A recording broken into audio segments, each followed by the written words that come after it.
we're very glad to have Leo Zacky coming in to have an interview. He's running for governor, and we're in the last week of the the race here in um, Leo.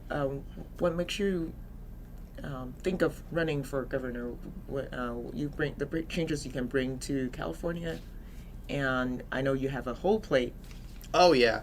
Well, my family's been in California for over 100 years, and in that time, my family set up a phenomenal poultry business that started here in Los Angeles, actually with a small poultry market on Garvey, and it started out as Sam's Poultry Market in 1928, and then my grandparents in 1955 incorporated and created Zacky Farms, and we became the largest privately owned employer in the state of California and the largest poultry producer on the West Coast. And about the Zacky farm, uh, let me show people. The Hong Kong Yeah. people will know about this. So this was one of our number one products out of our Stockton cook plant facility. We were exporting the Valley Chef hot dogs into Hong Kong, and it was an absolute number one product for us. And we were always getting increasing orders. So this was an absolute favorite. I'm sure a lot of you out there probably recognize the brand. And I'm sorry that I can't bring the product to you anymore because California priced my family out of competition due to the high costs of minimum wage, the business taxes, ever increasing utility costs, business regulation, and environmental restrictions. All these things combined made my fixed cost in business so high that I was unable to be competitive with producers on the other side of the country, where it was cheaper for them to freight it into California and still beat me on price at the grocery store down the street. So after 90 years of being in business and being as big as we were, we had no choice but to shut down. So that's one of the big reasons why I'm running. But also, when I was with my family's company, I started at the bottom and I worked my way up to becoming vice president. And I was a board member of the California Poultry Federation for 7 years, but unofficially, probably about 10 or 12. And I would go to D.C. and Sacramento several times a year, and I would meet with congressmen and senators, state representatives, the USDA and the FDA. And I quickly discovered that these people that are in office are very stupid and they're completely incompetent and they don't care about you, they don't care about your family, they don't care about your business, and they certainly don't care about California. But they love being wined and dined and being told how special they are. Mm-hmm. So that's really one of the big motivators for me. And now that I don't have a business to worry about or about people boycotting, I have the opportunity now to bring my information, my knowledge, and my experience into Sacramento to do a fantastic job for everybody here in California. Using your business experience. Absolutely. California is the world's fifth largest economy, and that's because of our agriculture industry, and that's exactly what I specialize in, is in agriculture, business, and manufacturing. So I know a lot when it comes to these things. And my family also had a restaurant, so I also understand restaurant industry as well as what it is to be a small business as well as a large business. And because your company done export, Oh yeah. right? So Oh yeah. you will know how to do this to help California become the fifth, keep Yeah. maybe go back. Why not be the fourth? fourth or third, right? Yeah, why not become the fourth largest economy? Yeah. I mean, we have the potential here in California, which is the amazing thing. The ports of LA and Long Beach are responsible for 40% of all the goods imported into the United States. But people forget we also have Stockton as well, and Stockton is where we would ship the Valley Chef hot dogs out of. So, there's so many avenues for us to bring in more revenue into the state. And we have to be able to have water for our farmers. That's absolutely number one. The biggest issue right now is the drought that we're facing. California has not upgraded its water infrastructure in 5 decades. And in that time, the population here has doubled. So what we have to do is we have to build more reservoirs all throughout the state to capture the rainwater. We have to build reservoirs at the high altitudes all along the Sierra Nevadas so we can capture the snowpack, which we're not doing. We also have to upgrade our existing infrastructure, and as you can see here on the chart, that the capacity percentage is a lot lower than it should be, and a lot of that has to do with the fact that there's sediment buildup in these reservoirs that we have to clean out so they can actually hold and retain more water. But we have to upgrade the infrastructure as well, because back in 2017 we had the Oroville Dam incident, and it nearly had a complete failure in the spillway, which could have been absolutely disastrous, and it cost us several $billions to do that project. But many lives could have been lost. We got lucky, but that's why we have to upgrade the infrastructure. But we also need to go full force into desalination. We live next to the largest body of water on the planet. Yeah, it's a little salty, but we have the technology to turn salt water and seawater into fresh water. So we have to go full force into desalination. It's already been passed by legislature to implement and build these facilities. We just actually have to go ahead and do it. And I want to do it in a very cost-effective manner. And speaking of cost-effective manner, I've spoken to people who are running for governor in other states, like Nevada, for example. And Nevada is also suffering from a drought, just like Arizona is. And I asked these folks that are running for governor, when they get elected, will they work with me and help California pay for these water projects? And guess what they tell me? Yes, they will. So with that, we'll be able to get these projects done in a very cost-effective manner. And my long-term vision is to sell the excess water in California. I want to become a water exporter. Sell it to Nevada, sell it to Arizona, sell it to Mexico. Bring in an additional revenue stream into California to help pay down our $3.2 trillion debt that we're in. So when we do that, once we pay off that debt, we're going to have a very nice steady stream of money coming in that's not coming from tax-paying dollars, and we'll be able to do so much more for the state, as well as keep taxes extremely low. So you're saying we actually do have more than enough water than we need? Well, we will. Right now, we're dumping a lot of fresh water into the ocean. It's very wasteful. There's environmentalists are trying to preserve the Sacramento smelt, so they release water. And I understand it's a key part of the environment. However, we could take the Sacramento River smelt and we could put it into, very, very nice aquariums, keep the population alive, and once we get this water situation under control, then reintroduce it into the wild. I mean, there's tons of ways we can do conservationism. It doesn't have to necessarily be the cut and dry way, but we absolutely must have water here in California. Without water, we're seeing a lot of independent farmers go out of business. Folks that have had family farms for 5, 6, 7 generations, my farm including, we're 4 generations, go out of business because of the unavailability of water and the costs that are involved with it. And the American dream for these folks is dying right then and there. So I want to help preserve the American dream here in California. Okay. That is why all these signs along the Highway 5. Yeah, dams, not trains. Absolutely. And on day one of my term, I will be getting rid of the bullet train to nowhere, and I will be doing a full forensic audit on how that money has been spent, because something tells me that there's something very, very suspicious about how they've been using that money. I think they've been doing money laundering, and we're going to get to the bottom of that. Yeah, I remember seeing the proposition about the train, like every now and then it comes up. I was like, I voted for that last time, and I voted for that last time, and why this kept coming up for a while, and it's very, very weird. Well, yeah, it's been a total abuse of power, and the state has used it as a way to requisition a lot of farmland that could potentially go to raising crops, and it doesn't do what it was sold to us as. It was sold to us as it was going to be a bullet train from San Francisco to L.A., and it's not doing that. They've been talking So about that for a long time. besides they waste the water, they wasting our money too. Oh, they're champions at wasting money. But you have to understand, these people that are in office right now, the vast majority of them, they've never been in business. They've spent their whole lives as legislators or politicians or maybe being a lawyer. These people don't understand the basics when it comes to business, and they certainly have no concept of how agriculture or farming works. And I discovered that firsthand when I would go and meet with these people in office and try to explain to them the very basic principles of how our farming practice was. They didn't understand it. Things that a 6-year-old could comprehend, they just didn't understand. It was very disheartening. And then we are the biggest exporter for the meat and farming. Well, we do a lot. California is the #1 producer in the entire world for almonds, avocados, artichokes, and strawberries. The #1 producer. and for the whole world. And then for the country, we're the leading producer of beef cattle, dairy cattle, peaches, plums, nectarines, table grapes, and walnuts, just to name a few. The list goes on and on. And why are they not able to help the farmers?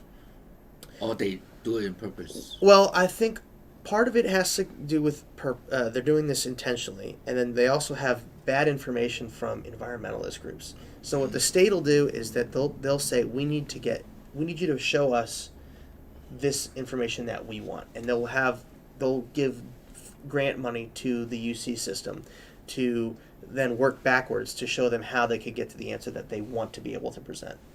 But when it comes to water, though, the demand, so there's two things that set price in business. You have supply and you have demand. So the demand is relatively constant here in California for water. I mean, probably increasing a little bit, but it's relatively stable. Now, what does fluctuate and that they have control over is the supply of water. So if you already know how much water you're going to sell, and if your supply is up here, well, you don't get to charge that much.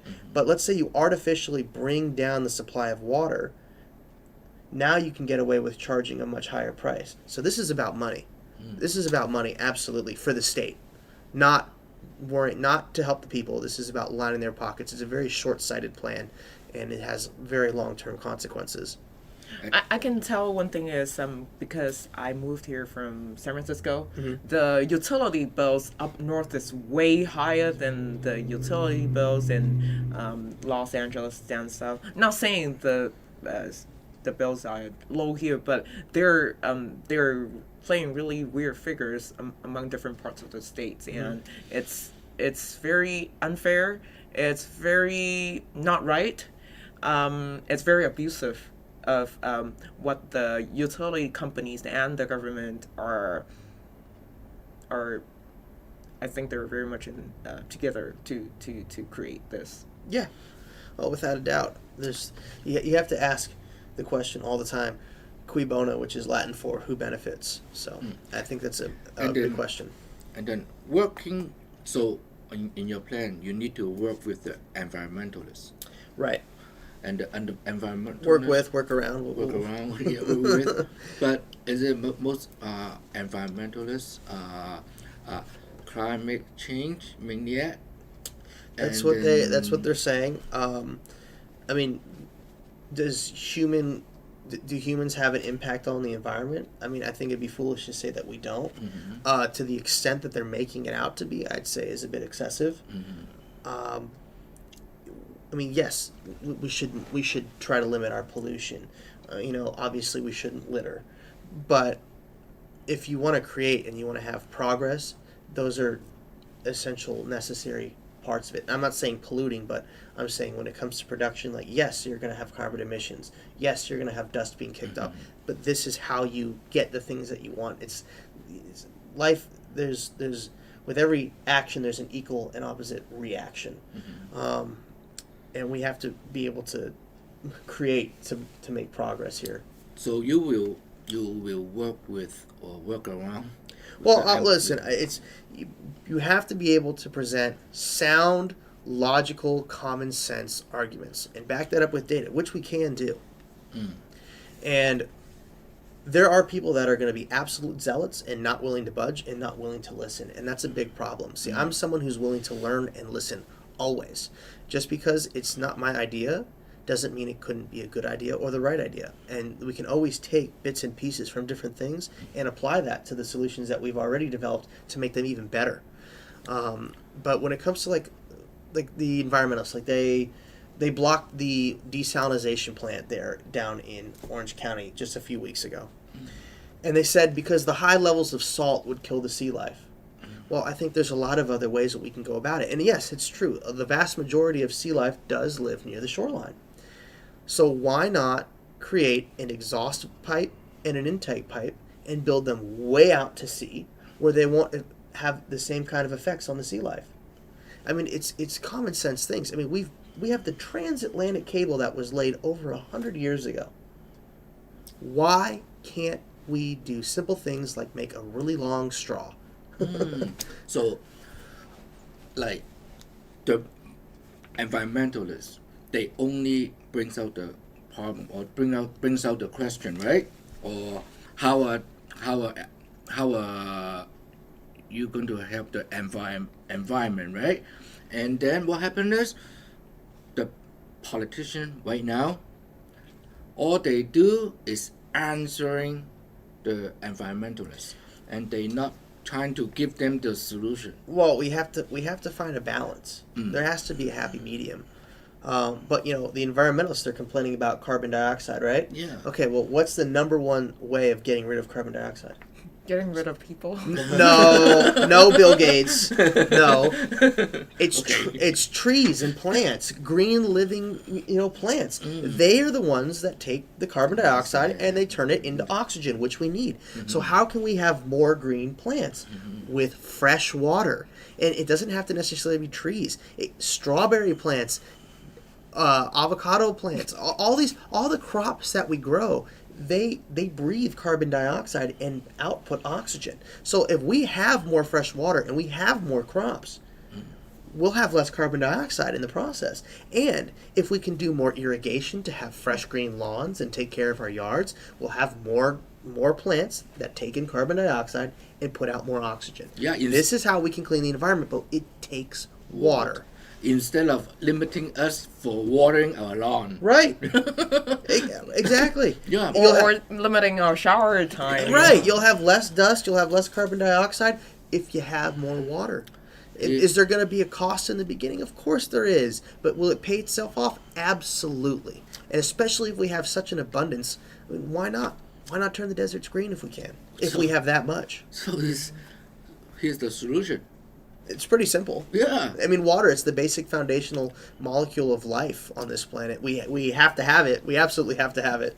Just to fix the water problem is like by building the infrastructure, the reservoir, improve the it's simple. reservoirs. It's very simple. I mean, literally, you dig a hole, you line it with concrete, or you concrete and dam off a section of a canyon. I mean, we have an entire mountain range. The Sierra Nevadas. All you have to do is just block up one end, and it'll naturally fill with rainwater.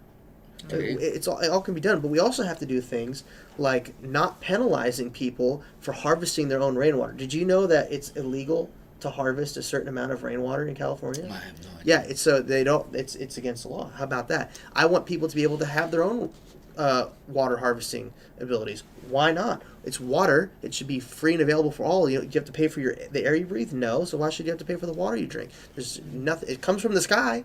Right. I don't understand. And they pay for their setup and the Yeah, apparatus too. Hey, listen, they harvest their own water. They drink their own water. They should bathe in their own water. Be my guest. Be my guest. Take the pressure off of the system. Don't pay into it. That's fine. I want people to become more independent.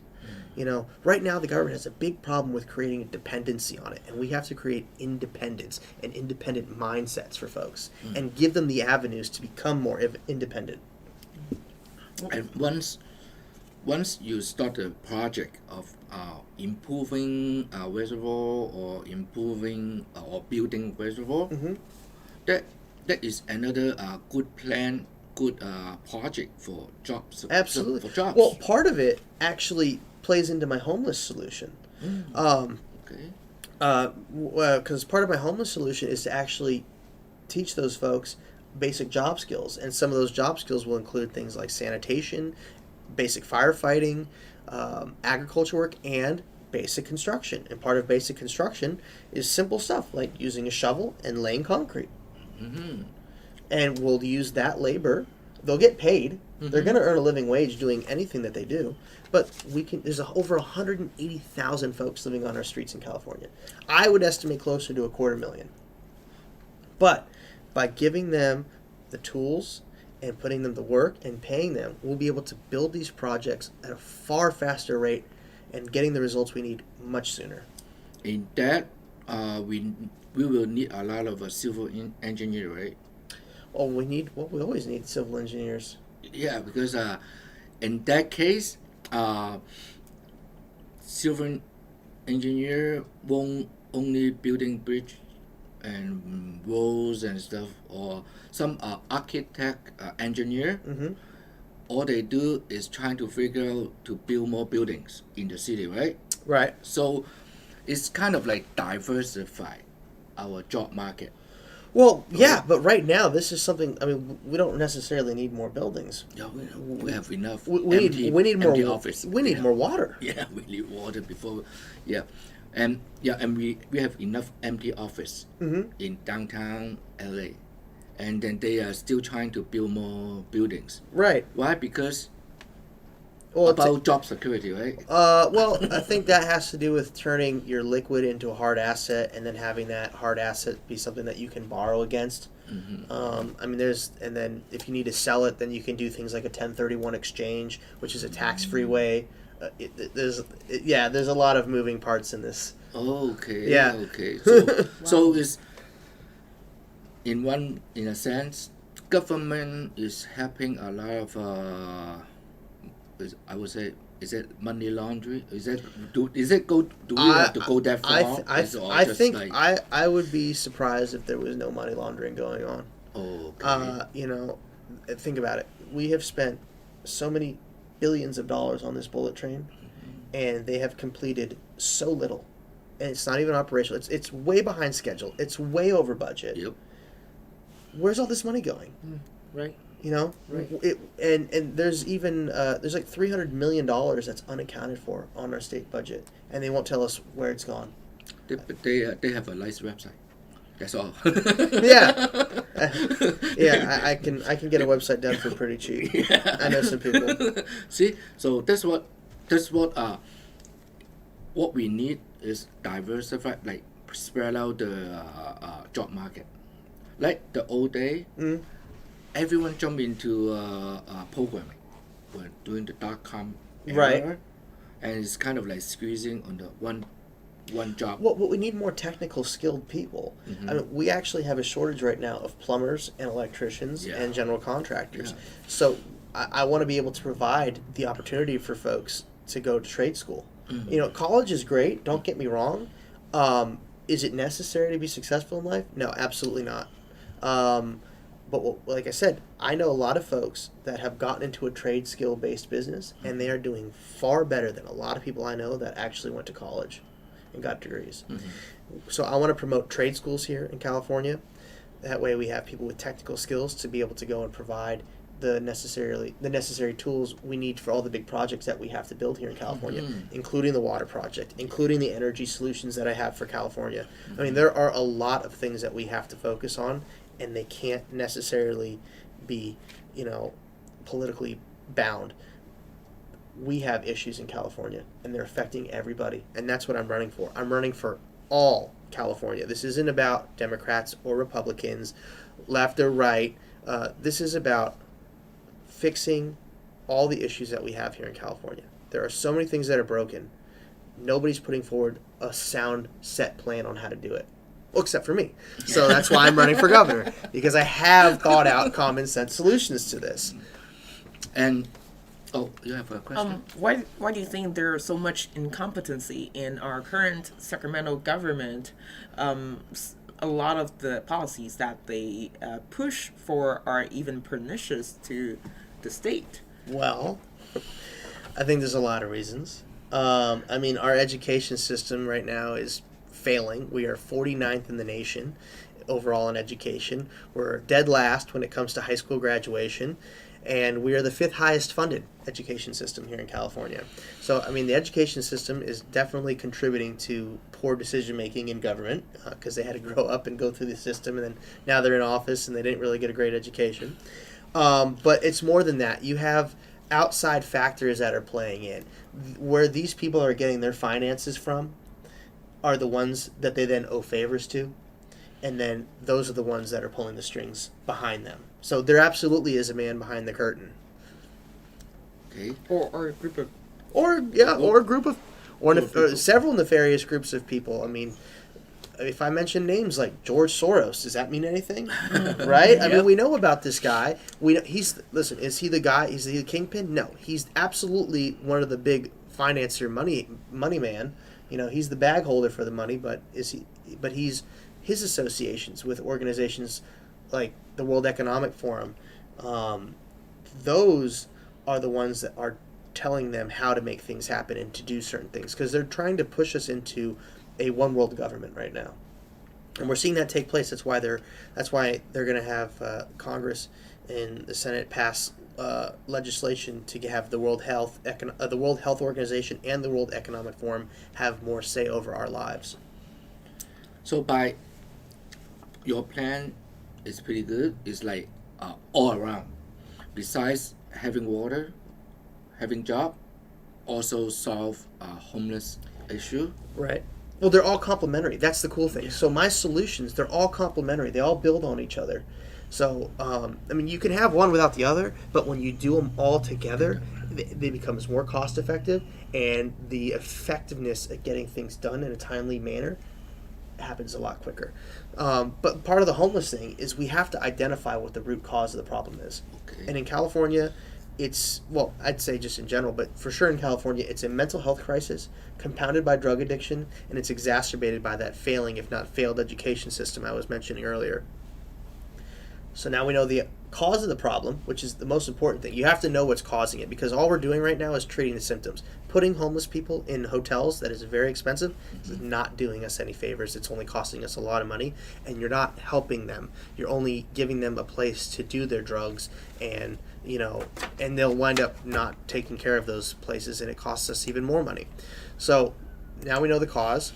What we're going to do is we're going to provide facilities for them outside of the cities, secure locations. And if you're familiar with Sheriff Joe Arpaio, he was the sheriff there in Arizona, and he did the tent cities for the inmates.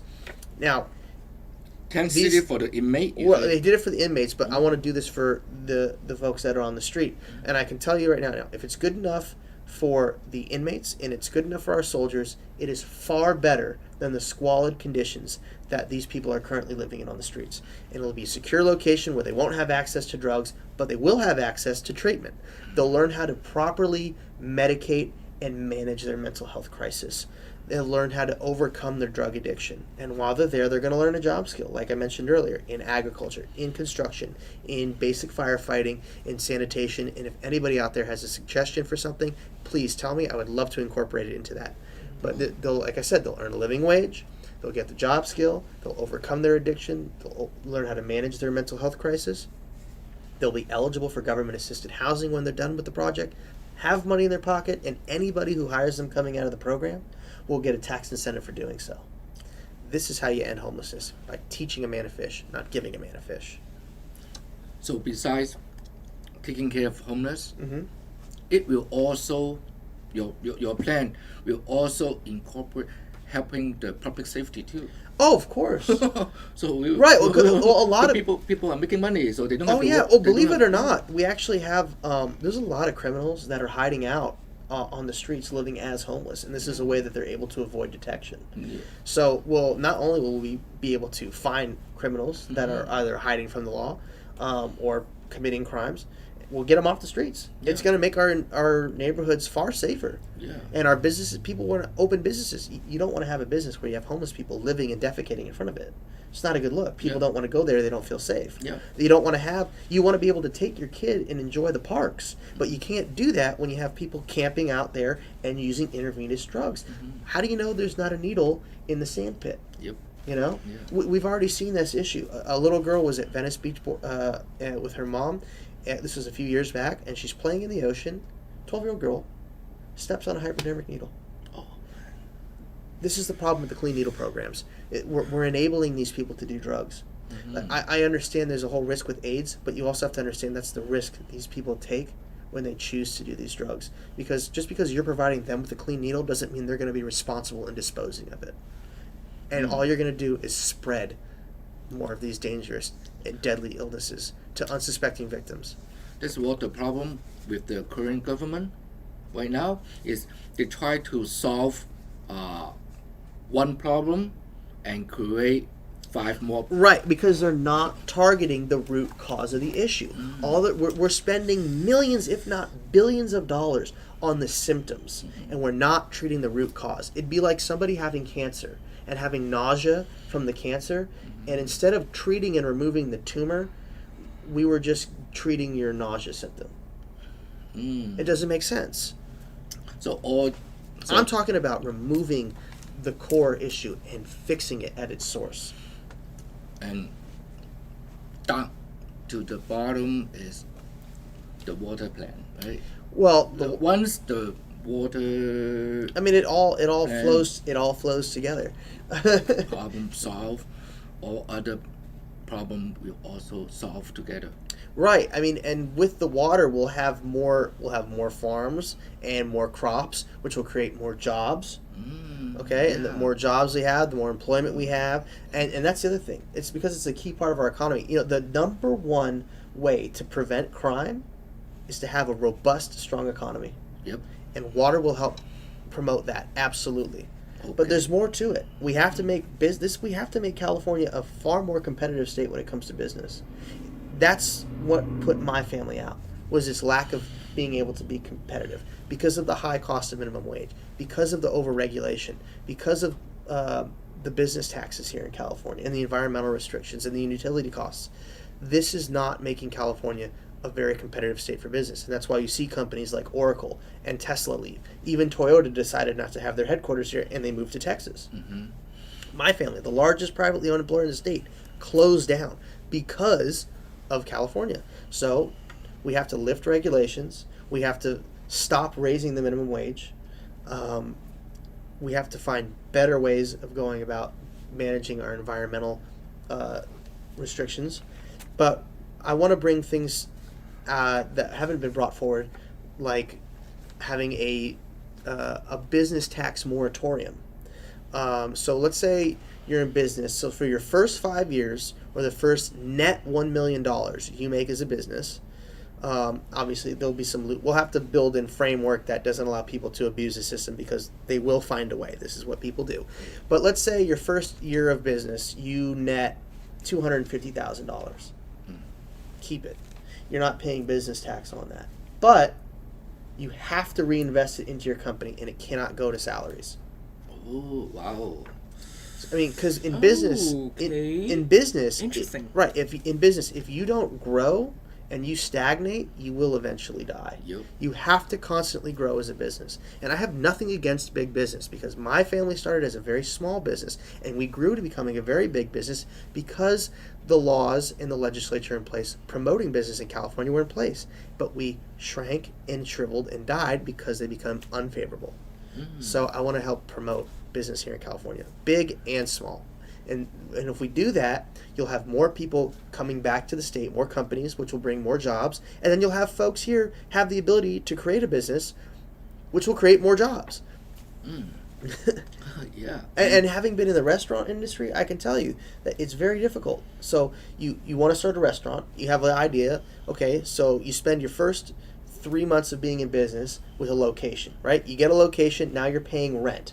All right, but it's not open because you have to do the build out. That's more money going out. You have to find the employees, and that takes time. So then you open up. All right, you got you're 3 months into your first year. All right, nobody knows about you. You have to do marketing. It could take anywhere from 3 to 9 months to become a blip on the market.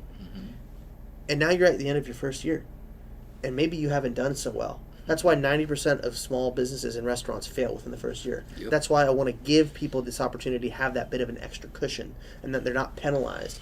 That way it'll inspire more people to go out and create, because Californians are creative, brilliant go-getters, and we have to help cultivate that even more. Yeah. Because the small business is the backbone of our country. Absolutely. We have to have a middle class, and that's why I love Donald Trump. He created one of the most robust middle classes that we ever had. It grew by over 11%. And that's such an important factor, because right now, what they're trying to, the government and these deep state evil activists or actors are trying to do is destroy the middle class. Because if we remove the middle class, all you have left is the elite ruling class at the top and everybody else who's dependent on that ruling class. Yep. So if you have a third tier that's between the ruling class and the lower class, that the lower class can also have get jobs created from, because they can get jobs from the middle class, but they can also get jobs from here. It takes away that power structure. Yep. And it gives people more independence. And when you have non-government entities that have wealth, that have influence, that create jobs, it helps promote growth. So, and so you will help the small business to grow, Absolutely. and also will you help the people who don't know how to do business to start a business? Well, we have to make things a lot more simple. Right now, there are so many complexities when it comes to just being able to start a business. I'd like to streamline that whole process and make things a lot more simple for folks. Yeah, because someone like me. But it also comes back to schooling and education. So we have to be able to provide the tools for the kids. Like I said, trade schools are great. I want to promote shop class. I want to promote home economics. I want to promote civics, accounting, and they have to know civics, because right now our government is in a complete mess. Yeah. And if they don't know how government's supposed to work, well, you'll wind up in the mess we're in. So if they know how government's supposed to work, we can avoid this mess altogether. Oh, so they took this subject away Yeah. from the curriculum? Oh, wow. Yep. Okay. So we have to bring back civics, and we have to have accounting, so kids know how to manage and do a balance sheet, and they know how to manage money properly. Yep. But they also have to learn history, real history, not 1619 revisionist stuff, because they want to, for some reason, they want to teach this revisionist history saying that America is a nation of slavers and a bunch of races, which is not true. It's not true. Yeah, was slavery part of our country? Yes, it was, but it was also part of, it's been a big part of human civilization. It's been in every major culture. So to say that, Americans are the bad ones, it's ridiculous. In fact, we were one of the leading guiding lights for stamping out slavery, and we haven't done it. We haven't finished that job because it's still going on in nations around the world, like in China, for example, with the Uyghurs. But we absolutely are a nation of settlers and conquerors, and we need to take pride in that. We have done so much. We are the shining beacon of freedom in this world, and if the light of freedom goes out in this country, God help us, we are in such bad shape. It'll be damn near impossible to turn it back on. And then But they also have to learn, they have to recite the Pledge of Allegiance at the start of every day in their homeroom class. And yesterday was Memorial Day, and a lot of people think it's just, backyard grilling and chilling party. It's not. It's Memorial Day is about remembering those who gave their lives to ensure that we have the freedoms and privileges that we do today. And that's exactly what it's about. Honor and respect your veterans, but Memorial Day is for those who have fallen. and there's a lesson for our next generation to learn about appreciation too. Yeah, you They have have to. no idea about Right. how to appreciate. All they do is mumbling, complaining, right? Well, because you got to you have to take responsibility into your own hands. Yeah. You must carve out your own destiny. I want to inspire that in people. And they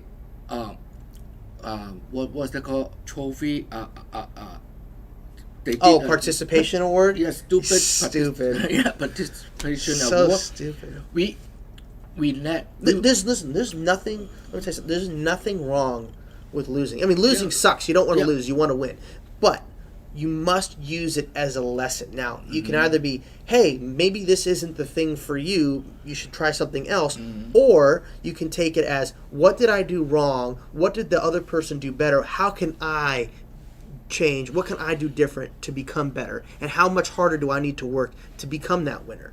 I mean, you have to take that lesson. I play team sports. I play ice hockey. I grew up playing baseball. I know what it's like to work on a team. You have to be able to do that. I mean, I've also done things like I play golf. So, and it's always you against yourself, but you have to be able to know where you screwed up, why you screwed up, what you need to do to do differently to become more successful, and then you have to actually do it. and face it, right? Do it and facing it. Yeah. No, don't just avoid it. Right, and you can't blame other people for your problems and your shortcomings. Like, that's really easy to do, and that's Yep. called the victim mentality, and that's exactly what they're teaching kids in school with this Nowadays. CRT garbage, and we're getting rid of that because they were talking about, they like to say that America's racist. Trust me, there's a lot of other cultures out there that have their own things that they're racist towards. America is not a racist country.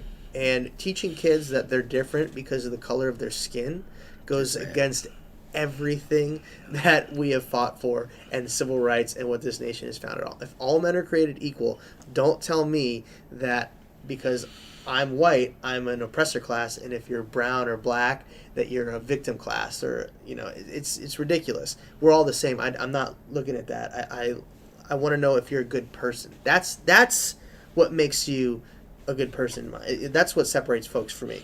Are you a good person? How do you treat others? Like if you were at a restaurant and I saw you mistreating a waitress, being rude, I get it. People can have a bad day. I get that. But you can't treat people like that.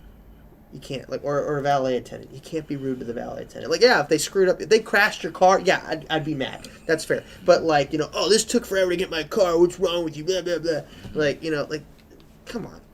Yeah, and just like what I think I'm not sure if it's from Benjamin, treat other the way you want to be treated. Do unto others as you would want done unto you. Yeah, Yeah. That is America, right? That's America. Yeah, but you guys came here. Yeah. You understand and appreciate this is a land of opportunity. I have so many friends that are first generation born here. Their parents immigrated to this country legally, and they've all become extremely successful. They're all homeowners. They all have started their own successful business, and they've done a fantastic job of raising the kids that they had here. How did they do that? Because they understand and appreciate what this country has to offer and all the things that they can do here that they can't necessarily have or do in their own home country. And they appreciate it and they respect it and they know it and they work towards it. A lot of folks come here illegally, they take advantage of the system. They're only looking at the handout. What can you do for me? And like John Kennedy said, don't ask what your country can do for you. Ask what you can do for your country. And I think a lot of time what the Democrats are advocating for, there is a lot of fear pandering. Like Biden says, text the big companies, the rich people, and it's He's one to talk. Huh? I said he's one to talk. and it's instilling a lot of fear and complex into. Well, that's how they get away with control. It's control through fear. It's all about manipulating the information. It's all about manipulating what they tell you, because if you're scared, you're more willing to give up your rights. Like we saw this take place after 9/11. Everybody's all scared of the terrorists, and so what did the government do? Oh well, we're going to implement. We're going to come up with a whole new department, the Department of Homeland Security, and we're going to pass the Patriot Act. And that, I'm very against those things because the Patriot Act changed. Before, the government was not allowed to detain citizens indefinitely, and the Patriot Act now says that if you're a U.S. citizen and we label you a terrorist, which they're doing with even parents, they're calling parents domestic terrorists, that they can then legally and lawfully detain a U.S. citizen and hold them indefinitely without trial. Yep. They're taking your rights away, and they're doing it through fear. Yep. And Super We have to do Unhealthy. our own independent research. We have to look with our eyes. We have to listen with our ears. We have to take. There's more than two sides. There's more than one side to this. There's the left. There's the right. Then there's what actually happened. You have to use your eyes and your ears. Listen to the right. Listen to the left. Formulate your own conclusion about what's going on. But do not ever settle for what's put right in front of you. You must do your own independent thinking. once upon a time, California, now we call it the Golden State, right? We did a gold rush era, Yep. right? So with your plan, that's what I see. With your plan, it's a gold rush era again. Yeah. It's coming. Yeah, that's a great way to put it. I like that. I like that. It looks like it, because once we can generate or capture water, or from salt water to fresh water, or everything, hey, Why we are not? going to be another gold rush era. I would love that very much. Yeah. You know. So anything else? we cover a lot of grounds Yeah. for And Leo. I'm so happy you're here. Oh, my pleasure. Hey, this is a And- tremendous opportunity. I appreciate this very much for you guys having me on. And like I said, I'm doing this for all Californians. Mhm. This isn't about me. I've seen how horrible the government has been from the inside. I lost my business because of the way that they're writing the laws and restricting businesses here. And I've in my life I've seen California go downhill. I've seen the homeless population explode. And for the first time in 154 years now, we've lost population 2 years in a row. I mean, last year was the first time we lost population. Yeah. And this year again, Again. we're Yep. losing population because this is an unattractive, unaffordable place. And it's all done by legislatures. Mhm. They are passing the laws and the regulation that make things more expensive and more unaffordable. And it's pushing and driving people out of here. Okay. And we have to change this and turn this around. I love this state. It's my home. It's been my home for my family's home for over 100 years. I'm not going to leave because Me too. incompetent people are making life difficult for me. Mhm. I'm going to stand up and I'm going to push back and I'm going to fight because this is my home and I'm not going to let a bunch of idiots come in here and tell me how to live. Mhm. This is So- my house. Yeah. This is your Our house. This is house. our house. This is You our know what? house. We're This is taking our back. state. We're taking back our house. Yep. And so hopefully we'll do more interview with you because after the primary, Yeah. and we will. I will most likely be on the November ballot. Yeah, and then you will be on the November ballot, probably against Newsom, Oh yeah. Well, right? but here's the cool thing. Mhm. I know I'm going to be on there because I actually got endorsed by the Fresno County Republican Party. Mm. They went outside of what the GOP dictates them to do, and they said, no. We're going to give him our endorsement. So that's Okay. it's the number one ag county in the United States. Okay. Fresno is the number one. So and they gave me their endorsement, which is fantastic. I've been endorsed by several candidates for Congress who I absolutely adore, like Derek Gates.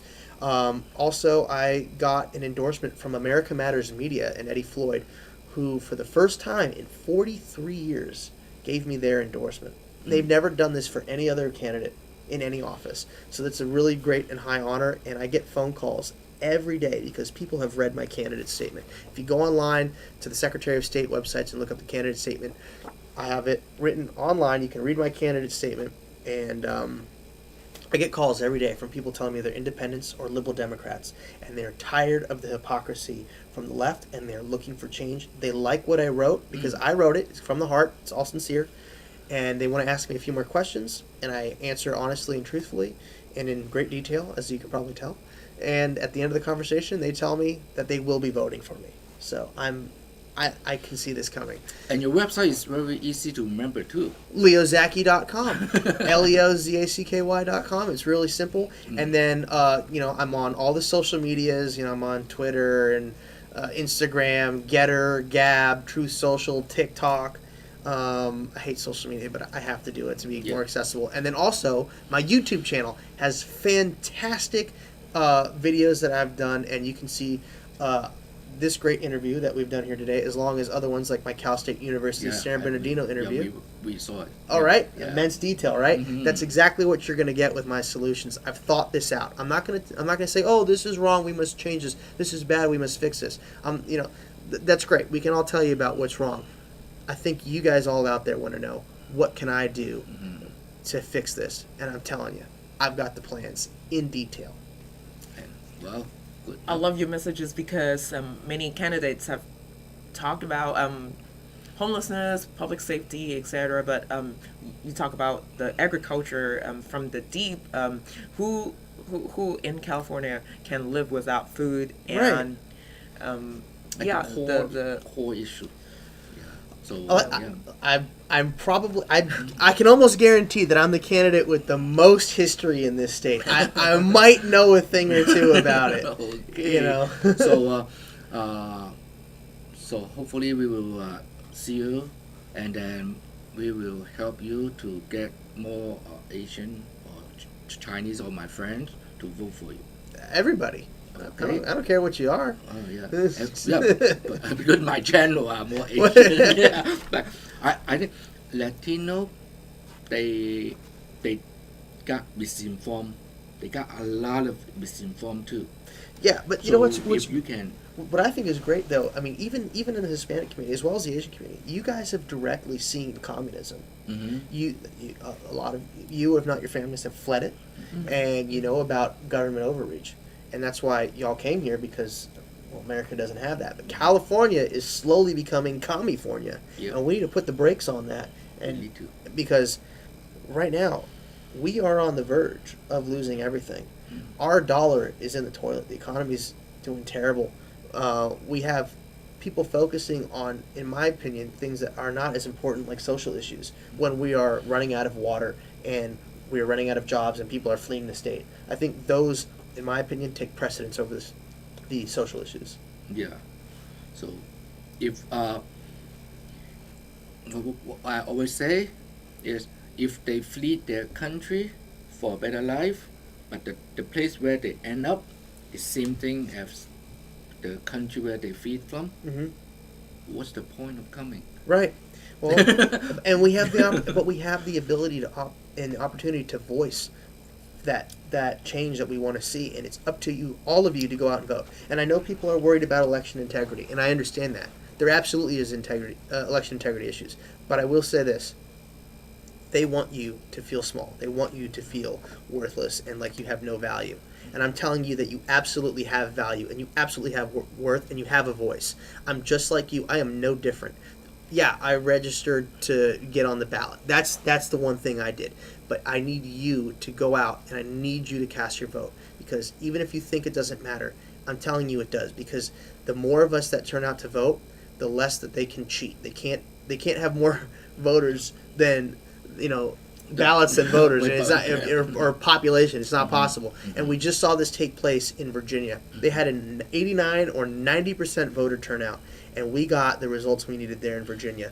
Because the voter turnout was so high, they couldn't out-cheat the amount of votes that actually legitimately came in. So it's up to you to go and cast your vote, and please make sure you vote for me, Leo S. Zacky, on your ballot for governor. Well, thank you very much. We wish you Good luck. I appreciate it. best. Maybe a double handshake. Okay, I see you guys next time. Bye bye. Bye-bye.